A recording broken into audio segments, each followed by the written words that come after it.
And for me, this is what I've learned in all my training now.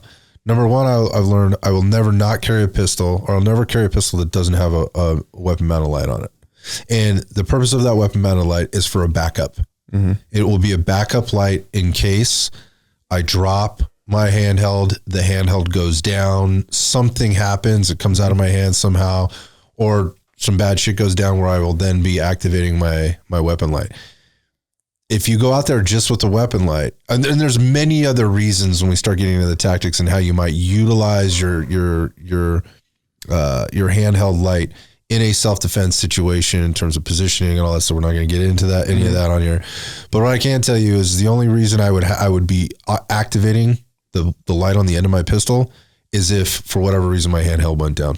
Yeah. Period. End of story. Yeah. That's the only reason. If people would say, well, if you had a higher powered, light, like a mod light on the end of your pistol, then you could see out to 50 yards. You can shoot 50 yards and you wouldn't have to hold your handheld light or go into like a Harry's position or something like that to shoot. Am I really going to be doing that? Like, I don't really know. I don't really know. I don't know if anybody should be taking a shot at 50 plus yards. If I shine my handheld light at somebody at 50 yards, right? And then I recognize, that could be bad over there. Guess what I'm doing? I'm getting the fuck out of there. I was going to say, so if you ever have to engage something from 30, 40, 50 yards or more with a light, either you're in a war zone or get the fuck out of there, because that's enough space to get to safety. Get the fuck out. Yeah. I mean, so again, there's a lot of talk and whatever, but going back to the weapon light, which is what you just brought up, which is not what this particular thing is about. It's about the EDC light, that you're carrying likely in your pocket or bag or whatever else.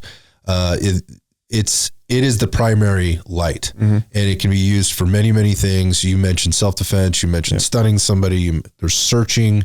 Even when I'm out walking the dog, there are ways now that I've learned to use that light if I'm out walking the dog in a dark area, and not use that light as to give up my position, give up too much information to, potential bad guy that might be out there because they're out there, and those kind of things. Those are things you have to train and you have to learn, again, beyond this talk. But the bottom line is that's the one that's going to be in my hand and on first, not what's on the end of my weapon.